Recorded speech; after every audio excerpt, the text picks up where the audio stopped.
Dans le creuset de la Seconde Guerre mondiale, les scientifiques les plus brillants d'Allemagne se lancèrent dans une course pour créer un arsenal de nouvelles armes de destruction massive terrifiantes. Un vaisseau spatial transatlantique furtif appelé Oiseau d'argent. Un rayon de la mort invisible digne d'une œuvre de science-fiction. Des fusées, des soucoupes volantes et même une bombe atomique. 70 ans plus tard, des dossiers nazis longtemps restés secrets révèlent les plans de ces machines et de bien d'autres armes miracles dévastatrices. Elles sont les chefs-d'œuvre d'une quête désespérée visant à terrifier les États-Unis et leurs alliés, gagner la guerre et dominer le monde pendant 1000 ans.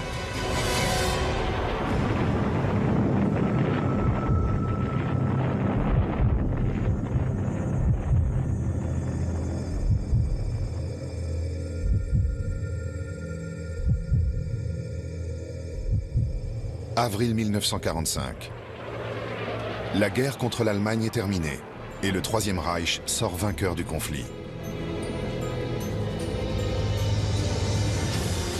Le vol d'Hitler à destination de New York est escorté par des avions supersoniques et accueilli par des célébrations en l'honneur de la victoire allemande, comme celles qui ont lieu dans la France occupée. Une cérémonie nationale grandiose est organisée pour souligner ce moment historique. La Statue de la Liberté exécute le salut nazi. New York est en ruine. Il reste tout juste assez de rues pour un défilé de la victoire jusqu'à Wall Street.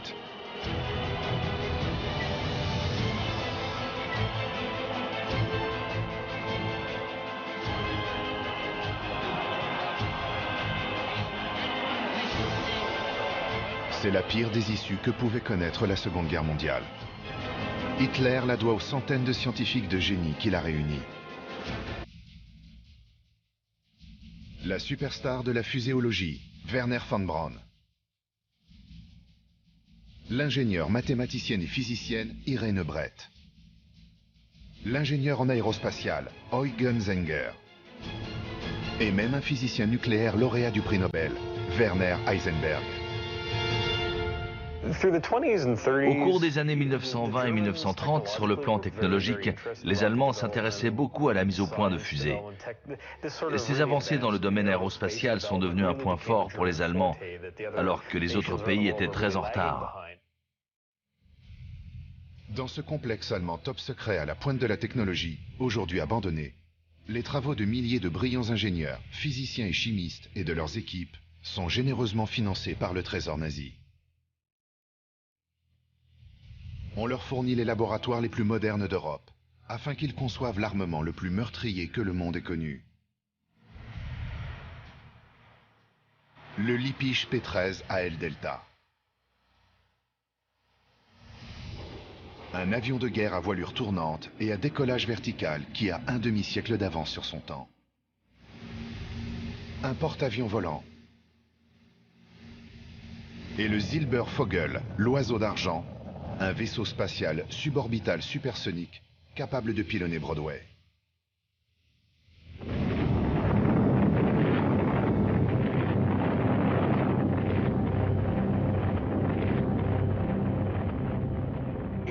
Les Allemands auraient pu lancer une attaque sur les États-Unis, faire atterrir leurs bombardiers dans l'océan après qu'ils aient largué quelques tonnes de bombes sur New York, par exemple. Les Américains n'avaient pas de défense aérienne pour les arrêter. L'oiseau d'argent n'a jamais été construit, mais aujourd'hui des questions subsistent. Comment les savants allemands ont-ils pu prendre autant d'avance sur leurs ennemis? Sur quelles connaissances scientifiques ces machines reposent-elles? Les génies du programme scientifique nazi ont-ils failli permettre à Adolf Hitler de remporter la victoire?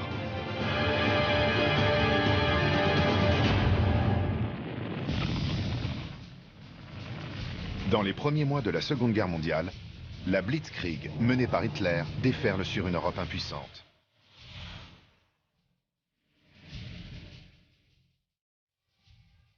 L'Allemagne est la première nation moderne à miser sur la science et la technologie pour asseoir rapidement sa domination sur le monde.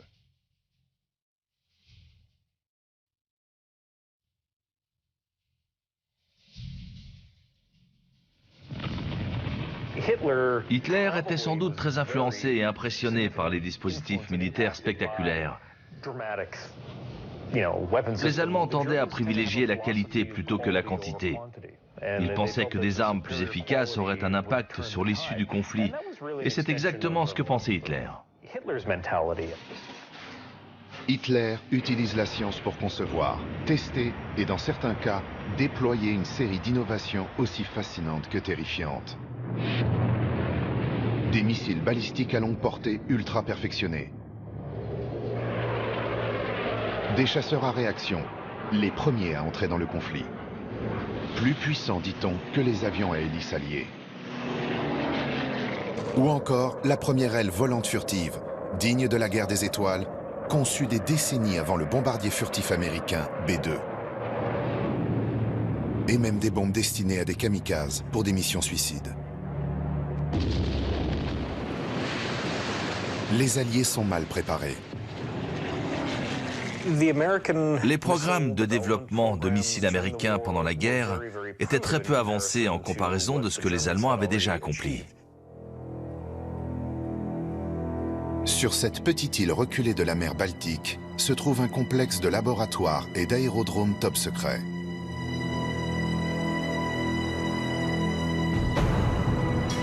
C'est ici que les scientifiques nazis testent le premier missile de croisière du monde, qui n'est que l'une des nombreuses armes miracles en préparation dans ce super laboratoire de la Baltique. Les nazis choisissent la ville paisible de bord de mer Peenemünde pour développer leur projet scientifique dans le plus grand secret. Ici s'ouvriront l'ère de l'avion à réaction et l'ère spatiale. Peenemünde deviendra le berceau des armes miracles. Peenemünde était l'endroit idéal parce que c'était une ville située dans une région reculée d'Allemagne. Elle se trouvait sur la Baltique où des fusées pouvaient être lancées.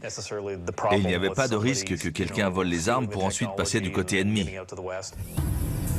L'existence de la ville satellite de Peenemünde est un secret d'État strictement contrôlé.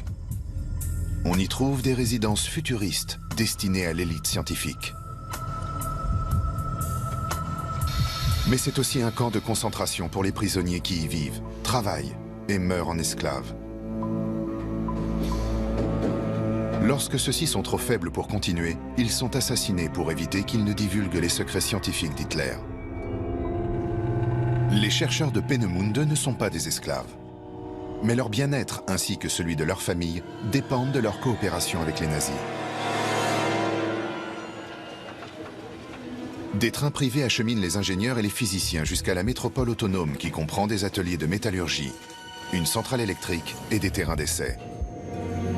Peenemünde devient le Los Alamos et le Cap Canaveral des nazis.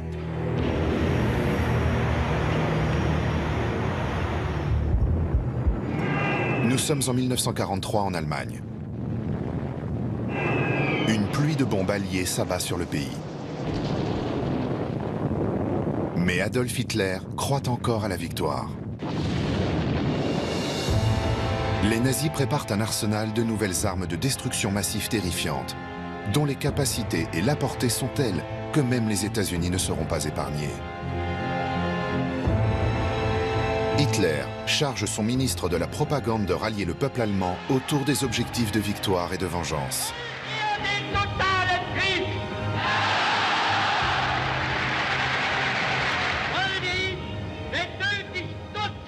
Joseph Goebbels invente ce terme d'armes de vengeance 1 et 2. Le but de ces armes était de contrer les offensives aériennes américaines et britanniques. L'arme de vengeance 1, ou V1, est un avion à pulsoréacteur à carburant liquide révolutionnaire, capable de parcourir 600 km en 1 heure en pilote automatique. Lancé grâce à une rampe ou largué depuis un avion en vol, le V1 entre en action.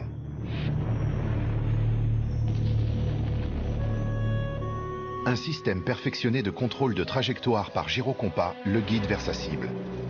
Le V1 est surnommé bombe vrombissante en raison de son moteur à réaction bruyant. Un compteur kilométrique mesure la distance à parcourir préprogrammée. Une fois celle-ci parcourue, le V1 est conçu pour se mettre en piqué. Mais le piqué coupe le débit de carburant et arrête le moteur. Un silence soudain avertit du désastre imminent. Of the 8,000 bombs launched, 2,300 penetrated British defenses, most of them falling in the London vicinity. The propulsion roar of the flying bomb.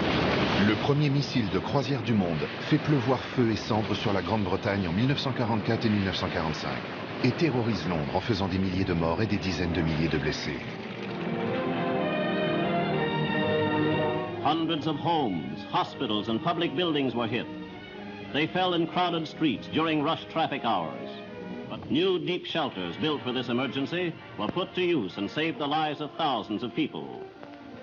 Only one life was lost for every 3 bombs launched. Few of the robot bombs resulted in fire, but the great concussive blasts of Vengeance Weapon No. 1 exceeded anything London had experienced. À la fois chef-d'œuvre de technologie et triomphe militaire, les projets scientifiques secrets d'Hitler portent leurs fruits. Mais les V1 ont un gros problème. Ils manquent de précision.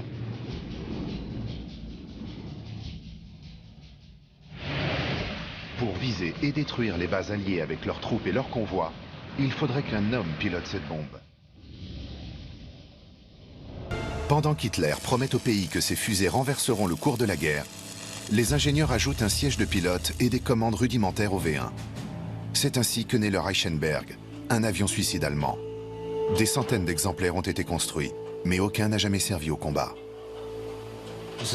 Ils étaient difficiles à piloter. Ajouter un pilote aurait permis de faire un certain nombre de dégâts, mais en termes de vitesse, de rayon d'action, d'endurance et de capacité à atteindre leur cible, ces avions n'auraient pas permis de l'emporter. Des décennies plus tard, les plans d'origine du Reichenberg refont surface dans des archives privées. Dans ce petit garage de Bavière, les projets scientifiques secrets d'Hitler renaissent. Plusieurs armes miracles sont ici reconstruites ou réparées pour des musées. Les constructeurs bavarois découvrent des soudures de qualité inégale, ce qui laisse penser que certaines ont été réalisées par des techniciens qualifiés, d'autres par des prisonniers de camps de concentration épuisés.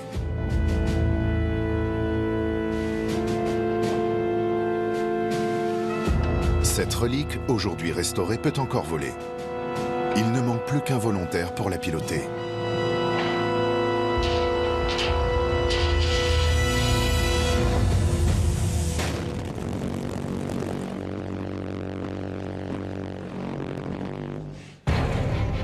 Pour les scientifiques secrets d'Hitler, aucun concept n'est trop futuriste, aucun système de propulsion et aucune configuration d'aile trop farfelue. Certains voleront, d'autres échoueront. On retrouvera bon nombre d'entre eux dans les zones de guerre du XXIe siècle. Et par un curieux retournement de l'histoire, l'un des scientifiques d'Hitler les plus talentueux survivra à la chute du Troisième Reich et deviendra un héros américain. En 1943, le Parti national-socialiste allemand annonce la création de l'arme de vengeance V1, ce qui laisse supposer qu'un V2 est également prévu. C'est ainsi que dans le complexe secret nazi de Peenemünde, les ingénieurs donnent naissance à l'ère spatiale, grâce à un jeune physicien brillant, Werner von Braun, et à sa fusée A4, par la suite baptisée V2.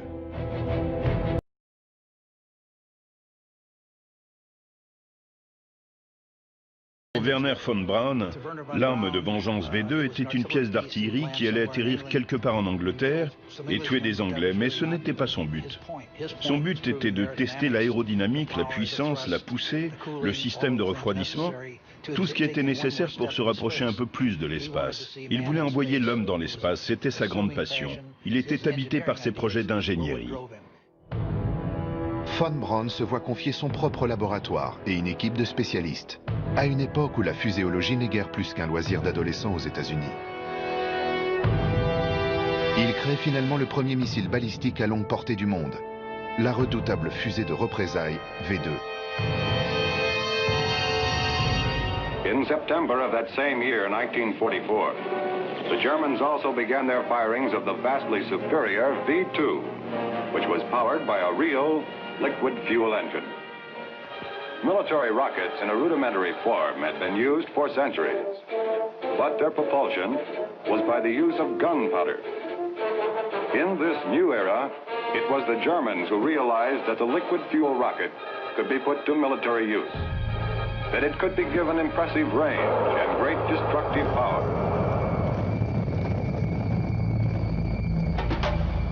L'importance accordée par les Allemands aux technologies de pointe change radicalement les capacités scientifiques et militaires.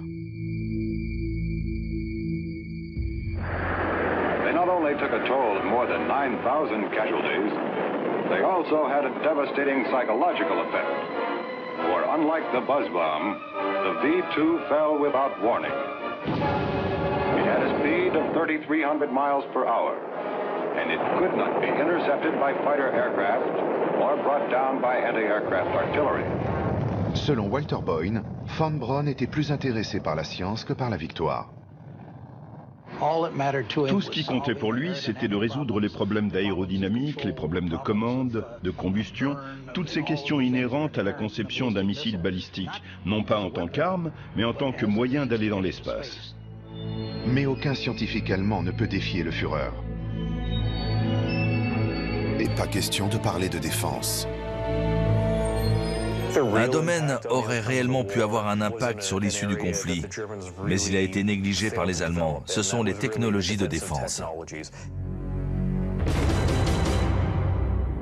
Les scientifiques nazis devaient être politiquement irréprochables. Les armes ne devaient donc pas paraître trop défensives pour ne pas donner l'impression que le pays perdait la guerre.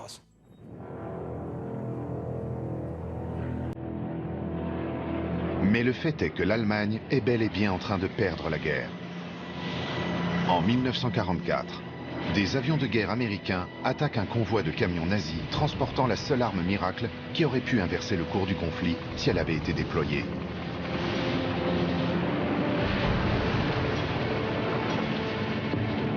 Le Typhoon, le premier missile sol-air de défense du monde conçu pour permettre aux nazis de lutter contre les bombardiers alliés. Les Allemands auraient pu, à partir de 1943, s'ils avaient mieux utilisé leurs ressources, se concentrer non pas sur le V2 pour frapper la Grande-Bretagne, mais sur une série de missiles antiaériens pour abattre les bombardiers qui survolaient leur sol. Ils auraient pu créer un système de défense aérienne intégré et efficace.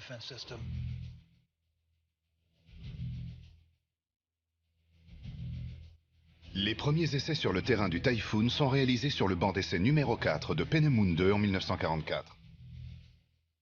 C'est un missile révolutionnaire et économique. Un simple tube d'acier de près de 2 mètres de long, rempli d'un mélange d'acide nitrique et de carburant de synthèse. Il peut parcourir plus de 10 km en seulement 14 secondes. Plus d'1 million de Typhoon doivent être produits d'ici 1945. Ils n'ont jamais été fabriqués. C'était clairement au-dessus des capacités des Allemands. Dans un premier temps, ils pensaient avoir gagné la guerre, et ensuite ils étaient trop occupés à faire durer la guerre pour se maintenir au pouvoir le plus longtemps possible. Ils n'ont jamais consacré les ressources nécessaires, jamais permis aux personnes qui auraient pu concevoir ce système de défense de se réunir pour le faire. Il y avait trop de méfiance, trop de politique partisane. Cette simulation par ordinateur montre à quoi ressemblera la plateforme de tir mobile des fusées de défense Typhoon une fois reconstruite. De telles recréations contribuent à alimenter la fascination qu'exercent les armes miracles aujourd'hui. Ces artisans ne fabriquent qu'un seul Typhoon, et non les millions de missiles voulus par l'Allemagne pour laver le ciel des bombardiers alliés.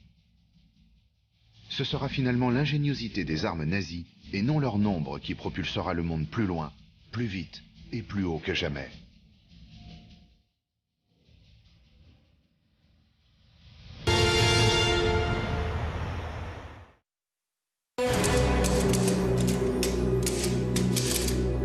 Les dossiers secrets nazis évoquent des machines de guerre si futuristes qu'il semble difficile à croire qu'elles aient vu le jour du temps de nos grands-parents.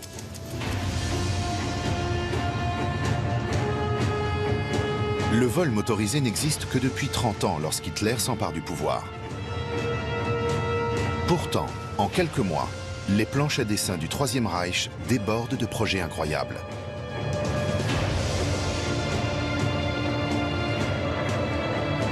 Avant la fin de la guerre, l'Allemagne mettra au point une série d'innovations aéronautiques qui restent la base de nombreux avions et vaisseaux spatiaux aujourd'hui. Comme l'Arado 234, le premier bombardier à turboréacteur opérationnel du monde et l'avion à réaction le plus perfectionné du genre. L'Arado est le deuxième avion à arriver au stade de la production à avoir été équipé d'un moteur Junkers Jumo 004. C'était un avion très léger, aérodynamique, qui exigeait du pilote de remplir plusieurs tâches. Il devait aussi remplir les fonctions de bombardier, navigateur et manœuvrer les canons. Mais c'était un avion efficace, facile à piloter et relativement facile à entretenir. Il a été utilisé en petit nombre et c'est un avion dont n'importe quel pays aurait été fier. Quelques années plus tôt, il y a eu les nombreuses merveilles signées du Munichois Alexander Lippisch. Dans les années 1930, Lippisch a conçu une série de planeurs AL Delta, qui a plus tard abouti à l'introduction de l'intercepteur à moteur fusée Messerschmitt Me-163 Comet. Et du plus célèbre Messerschmitt Me-262, le premier chasseur à réaction opérationnelle du monde, capable d'aller 150 km/h plus vite que n'importe quel avion allié. Il est considéré comme l'avion allemand le plus perfectionné qui ait été utilisé lors des combats. Les Allemands ont été contraints d'entreprendre la plupart de ces projets. Avec l'invasion de la France par les Alliés, ils se sont retrouvés face à une situation dans laquelle leur territoire était de plus en plus restreint. Ils ont donc commencé à réfléchir à des avions à décollage vertical. Ils voulaient des chasseurs-fusées capables de se lancer à la verticale pour attaquer les escadrilles américaines. C'est dans ce but qu'est imaginée une autre machine de rêve nazie. L'avion à réaction à rotor Focke-Wulf, équipé de moteurs fusées à carburant liquide à l'extrémité de ses trois pales, est conçu pour décoller à la verticale, puis voler comme un avion. Mais l'arme à décollage vertical la plus incroyable de toutes serait cachée dans les hangars secrets de Peenemünde, un ovni nazi.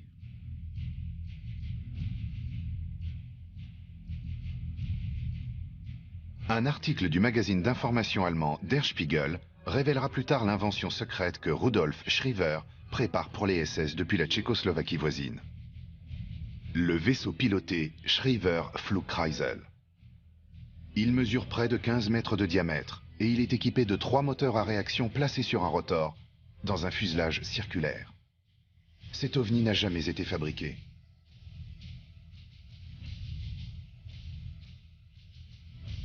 Mais on trouve d'autres indices menant à une soucoupe volante ici en bordure de forêt et de rivière alpine, dans un château de Haute-Autriche.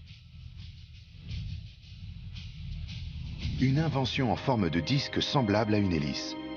Elle utilise les principes de transformation de la matière et de transfert d'énergie pour créer un moteur sans carburant, dont le fonctionnement repose sur les turbulences naturelles créées par de l'eau ou de l'air tourbillonnant. Pour Jörg Schauberger, grâce au concept de système de propulsion totalement nouveau imaginé par son grand-père, les rumeurs d'ovnis sont devenues réalité.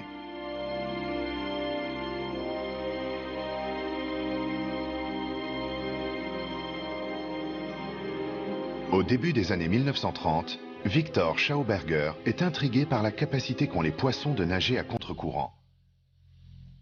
Inspiré par ce phénomène naturel, il invente un moteur silencieux à propulsion par aspiration pour générer un mouvement sans combustion. Un dispositif révolutionnaire pour tirer les avions et non les pousser vers l'avant. Il le baptise Repulsine. Cette machine, appelée Repulsine en allemand, a été conçue pour être une sorte de chambre de réaction, à l'intérieur de laquelle se produisent des mouvements d'air. Les molécules sont aspirées dans cette chambre. Même aujourd'hui, l'Autrichien serait en avance sur son temps. Au cours de la Seconde Guerre mondiale, son invention s'inscrit parfaitement dans la quête d'armes miracles d'Hitler. Contre son gré, Victor Schauberger pénètre au cœur même du programme scientifique nazi. Il travaille dans un laboratoire d'armes aux côtés d'esclaves.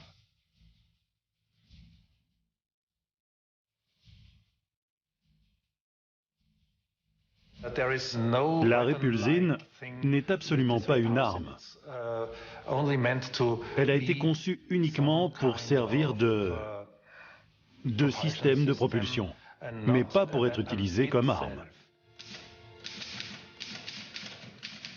Mais ailleurs, l'innovation meurtrière bat son plein. Dans la correspondance top secrète échangée entre des fonctionnaires nazis et le colonel Schröder-Strans de l'armée de l'air allemande, il est fait allusion à une arme miracle qui aurait le pouvoir de tuer, guérir et permettrait même de trouver du pétrole. À plusieurs reprises, le colonel renouvelle son ambitieuse proposition aux forces armées. Dans la débâcle des derniers jours du Reich, les SS décident de soutenir son projet. Son invention est digne d'une œuvre de science-fiction. Cette arme miracle peut transpercer la plus épaisse des armures ou faire s'écraser les avions ennemis.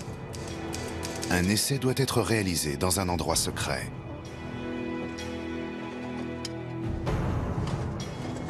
Les caisses sont déchargées de nuit afin que personne ne soit averti de cette opération confidentielle.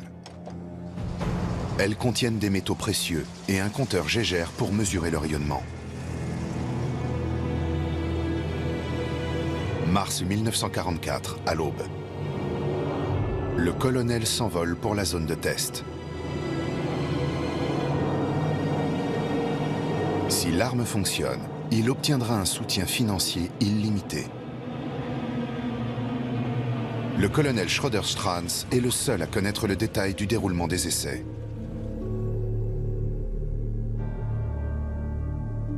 Une carrière en pleine forêt dans le massif du Harz.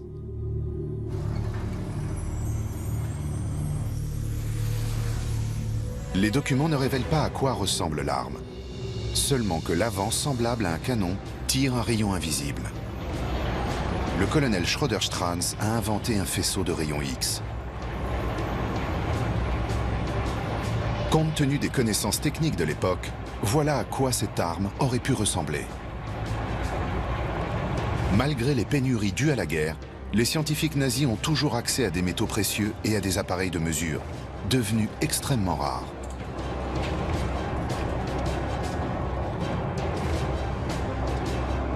Si l'on en croit les résultats d'un essai, l'arme tire un rayon pouvant être détecté jusqu'à 40 km de distance. Pour les SS et le colonel Schröder-Strans, c'est un succès.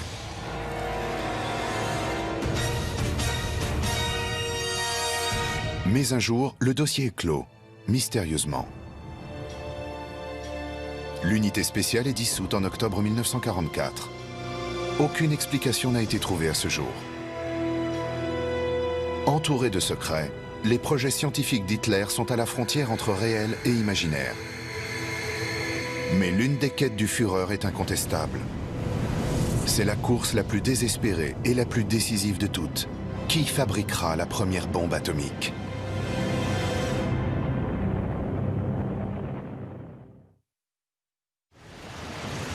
En 1943, alors que les scientifiques poursuivent leurs travaux dans la ville secrète de la Baltique, le Troisième Reich voit la victoire s'éloigner de plus en plus. À l'Est, l'armée allemande est forcée de faire demi-tour à Stalingrad. L'invasion de la Russie par Hitler tourne à la panique, au massacre et à la retraite. À l'Ouest, les pilotes britanniques enregistrent les premières images aériennes des usines et installations de lancement de fusées de Peenemünde.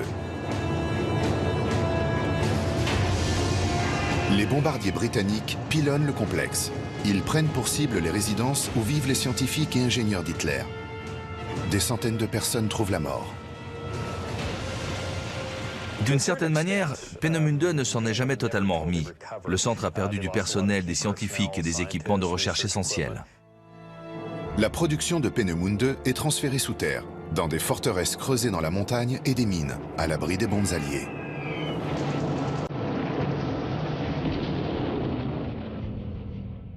Ailleurs, à Stuttgart, en 1944, les nazis préparent l'arme ultime pour gagner la guerre. Une bombe atomique. Une équipe de scientifiques allemands tente de percer le secret de la fission nucléaire pour produire de l'énergie électrique.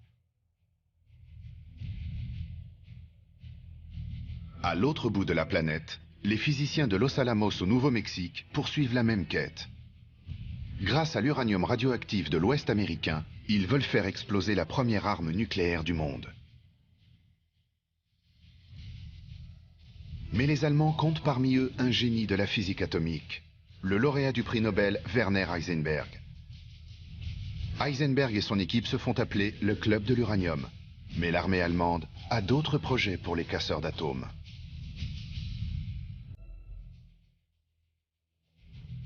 Au début de l'année 1945, ni l'armée ni les chercheurs américains ne sont au courant de l'état des capacités nucléaires de l'Allemagne. Une mission américaine secrète portant le nom de code Opération Alsos est lancée pour savoir si le projet de bombe atomique allemand existe. Près de Stuttgart, sous un château à Eigerloh, les agents de l'opération Alsos découvrent un réacteur nucléaire dans une cave en pierre.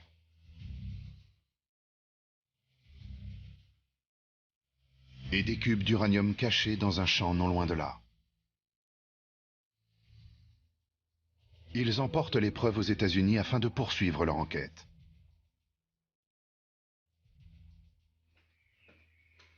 Quelques mois plus tôt, dans ce même château du Moyen-Âge, une cargaison clandestine d'eau lourde, un ingrédient clé pour accéder à l'énergie nucléaire, est arrivée en provenance de la Norvège occupée par les nazis. Et ce, malgré les courageuses tentatives de la résistance norvégienne pour l'empêcher d'atteindre l'Allemagne. Un code secret révèle la quantité de deutérium contenu dans chaque baril. Le deutérium, un isotope de l'hydrogène, rend l'eau environ 10% plus lourde. Les nazis ont pour but de combiner cette eau lourde au cube d'uranium et ainsi d'ouvrir l'ère nucléaire.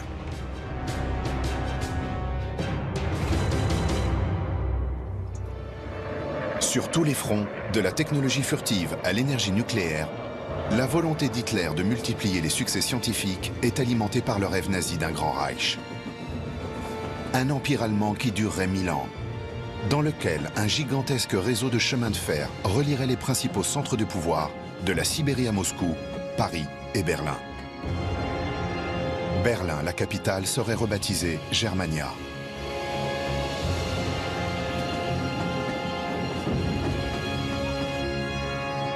Elle deviendrait le centre d'un nouvel ordre mondial à la pointe de la technologie.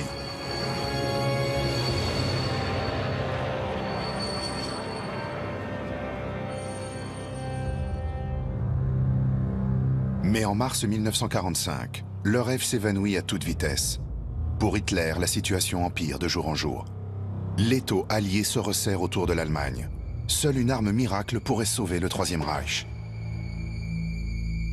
Mais sur le site de Trinity, dans le désert du Nouveau-Mexique, ce sont les États-Unis qui prouvent la puissance de la bombe atomique.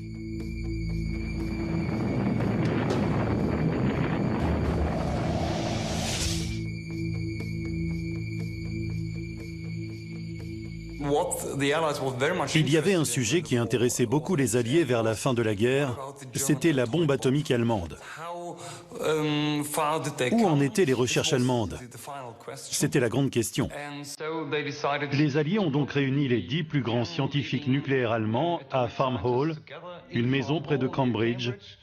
Ils les y ont enfermés. Et ils ont découvert que, d'une part, les Allemands ne possédaient pas de bombe atomique et que, d'autre part, ils n'avaient en fait pas la moindre idée de son fonctionnement. Mais qu'en est-il des armes miracles nazies qui ont effectivement vu le jour? Et que leur doit-on aujourd'hui?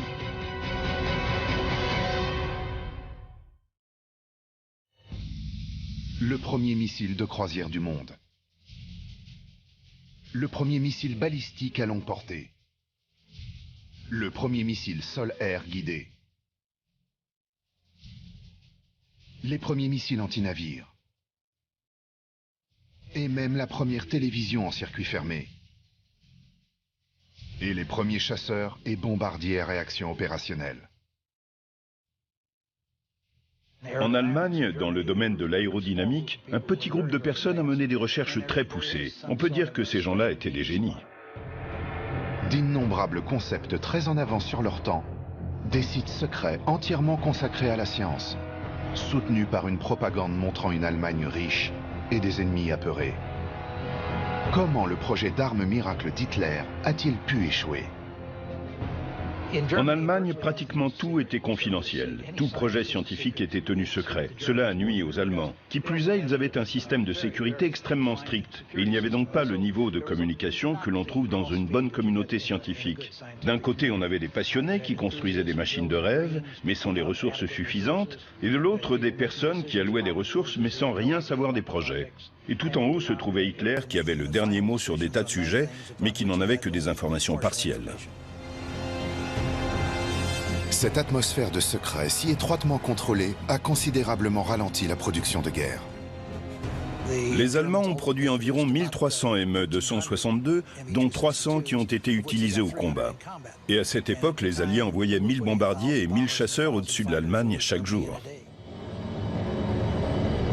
Le Troisième Reich a permis le développement de centaines d'inventions meurtrières. Mais pour les déployer et gagner la guerre, il aurait fallu donner la priorité à une poignée seulement de ces armes miracles et les fabriquer par milliers. Par chance, les Allemands n'avaient ni les méthodes de production, ni les matériaux, ni l'organisation nécessaire. Si l'Allemagne s'était concentrée sur sa défense, si elle avait choisi ses armes de manière plus stratégique et fortement augmenté la production de celles-ci, la guerre aurait pu avoir une toute autre issue. Cela aurait rendu l'invasion alliée de 1944 très difficile et problématique.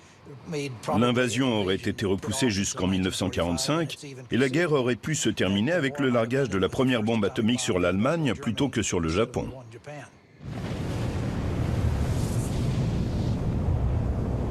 Mais l'histoire en a décidé autrement.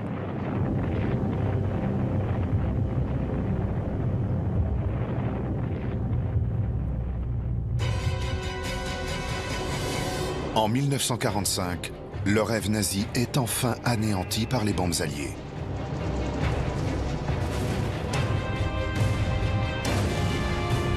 Hitler et son adjoint Himmler se suicident.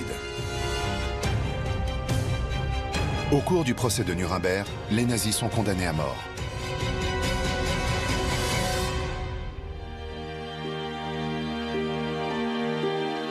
Le monde entier découvre l'horreur indescriptible des camps de concentration. Et le caractère sans limite des sombres projets de domination d'Hitler.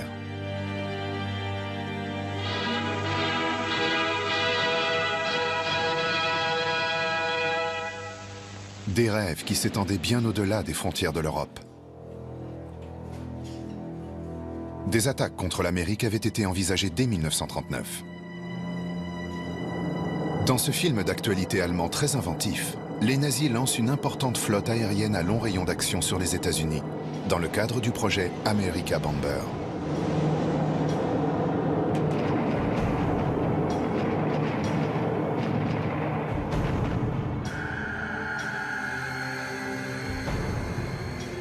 Si les Allemands avaient réussi à développer et déployer leur programme America Bomber pour exporter la guerre sur le territoire américain, cela aurait sans doute eu un impact sur la doctrine stratégique américaine.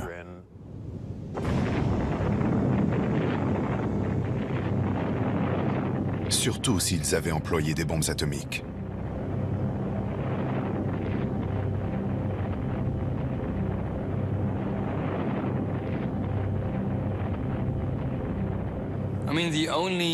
Tout ce que l'armée de l'air allemande aurait pu faire, ça aurait été d'envoyer quelques bombardiers à très long rayon d'action au-dessus de l'Atlantique et de larguer une douzaine de tonnes de bombes sur New York ou Washington. Aucun des projets d'armes de vengeance, et encore moins le projet America Bomber, n'aurait pu avoir l'effet visé sans l'arme nucléaire. Finalement, Adolf Hitler ne mettra jamais les pieds à New York. Mais le responsable de son programme scientifique secret, lui, traversera l'Atlantique et changera le cours de l'histoire. En 1945, alors que les troupes américaines et soviétiques se rapprochent de Berlin, le génie de la fuséologie Wernher von Braun, ainsi qu'un petit groupe composé de ses plus fidèles associés, doivent choisir leur destin. Se livrer aux Russes, prendre du cyanure ou se ranger du côté allié.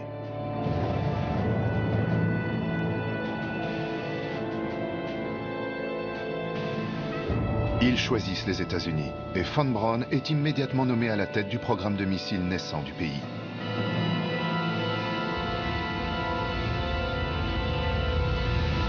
Sur les terrains d'essai de White Sands, au Nouveau-Mexique, von Braun travaille à la conception d'une nouvelle fusée. Il réalise son rêve spatial.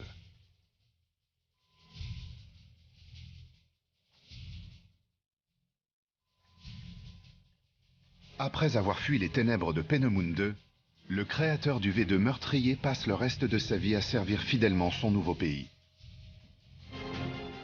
Grâce à von Braun, les États-Unis gagnent la course à l'espace et envoient un homme sur la Lune. Yes, we see it. We see it. Here it is. Okay, engine stop. Houston, Tranquility Base here. The Eagle has landed. Roger, Tranquility. We copy you on the ground. You got a bunch of guys about to turn blue. We're breathing again. Thanks a lot. C'est probablement la principale réussite des cerveaux de Peenemünde. Il ne fait aucun doute que Wernher von Braun est le plus grand concepteur de fusées américain du siècle. Pour beaucoup, c'est le plus grand concepteur de fusées du monde.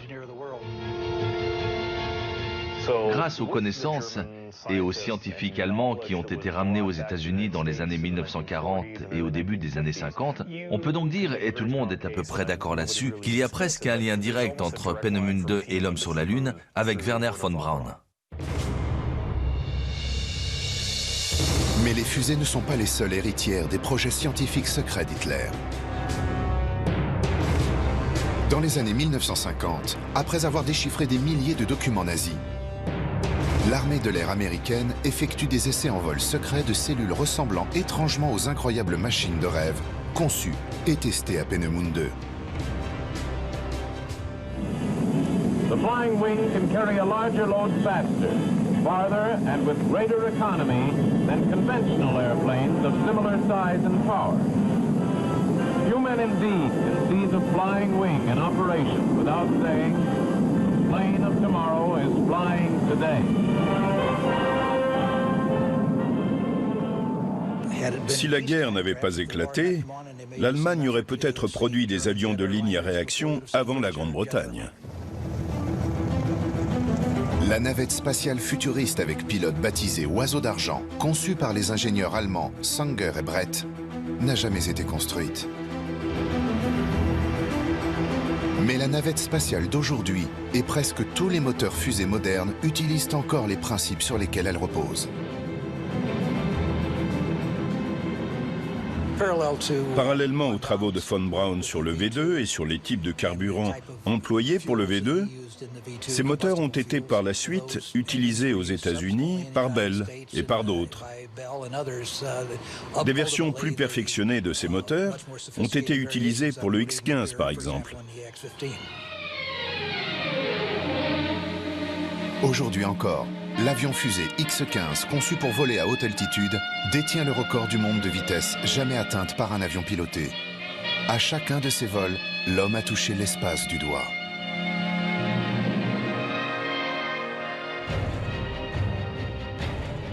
Incontestablement, l'Allemagne comptait dans ses rangs quelques-uns des concepteurs d'armes les plus talentueux du monde à l'époque. Mais ses dirigeants n'ont pas été à la hauteur. Hitler espérait et croyait vraiment que ses scientifiques allaient mettre au point une bombe atomique. Même sans l'énergie atomique, les nazis ont atteint des sommets sans précédent en matière de progrès scientifique, dans le seul but de gagner la guerre. C'est une chance que les Allemands n'aient pas été capables de se concentrer sur certains projets. Cela a eu un impact sur la campagne de bombardement stratégique des Alliés, et cela a permis à la démocratie de triompher.